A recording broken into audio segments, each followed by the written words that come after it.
Now, moving on to a very important topic, which is mental and emotional health. And we know the kind of world we are living in today. We have so much clutter in our mind, and there's so much of, clutter of thoughts, clutter of emotions. We aren't processing our emotions well. How can yoga as a practice help us overcome grief, trauma, anxiety, depression, emotional blockages, all of it which we are seeing in most of the people today? So when a person thinks of yoga, hears about yoga, the first thing that comes to their mind is a fancy pose, because they associate yoga with a flexible body or a body that can do everything. But actually, yoga is for the mind. So we may not commonly understand this, but I'll just dive a little deeper into it. Yoga is a spiritual path. While it may be looked at as something which is aesthetically driven, but that is the misconception. Though a person tries to dive deeper into the subject, you'll realize that yoga is totally for the mind. There is a very important Yoga Sutra by Maharishi Patanjali, which is Yogas Chitta Vritti Nirodha. Now that, and it's coming in one of the first sutras.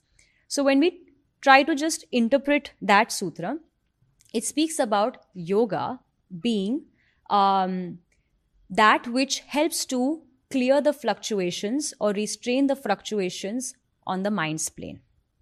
If I have to just break down very briefly.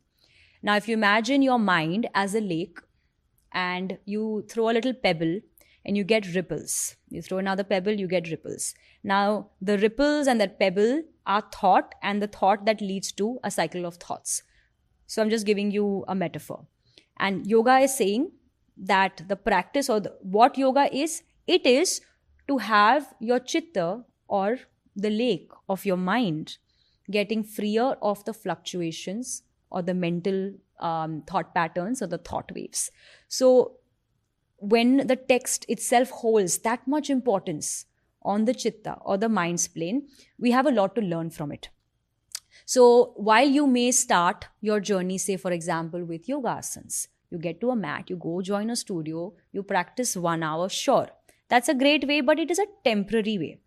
That should also at some point lead a person to want to dive deeper and move into the process. Even the bodily practice for that matter, somewhere or the other starts positively contributing to your mental health. Because we also look at it from the point of view of psychosomatic. So when you're working with the body, the stored, held up emotions in the body as well start releasing. And that starts to have a positive effect. Sometimes you see people in class just are ecstatic or really happy, or sometimes they are probably releasing and crying. And that happens, the very natural process, because you've stored so much physically. Just by simple movement, you are releasing the emotions which never got an out. So if a person is even choosing to come into yoga through the medium of yoga asanas, then also they start seeing that difference play about in their emotional health and mental health. And then when a person chooses to go to the subtler practices of pranayam, of dhyan, meditation, you start realizing that the association that we had with our thoughts, how we start to identify with our thoughts, starts dissolving. And of course, it's a constant process. It's easier said than done. But it's the practice or the consistency that you're choosing to put yourself through.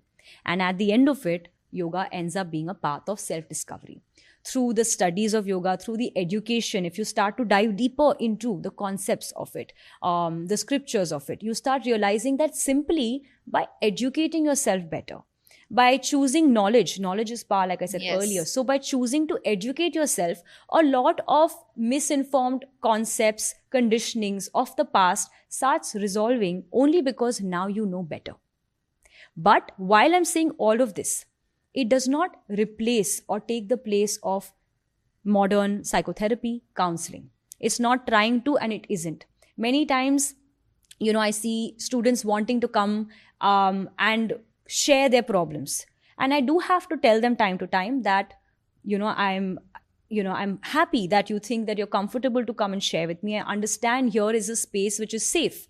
You're practicing with me, you feel comfortable, you're ready to be vulnerable. But at the same time, I'm not the professional who deals with therapy. I'm not a counselor, I'm not a therapist. So I have to remind them that here is a professional I can maybe suggest.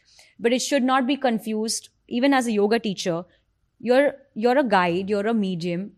to help people on the path. But I cannot also be your friend. I cannot also be your counselor. I cannot also be Right. your nutritionist. So that distinction must be made, even for the teacher, even for the practitioner.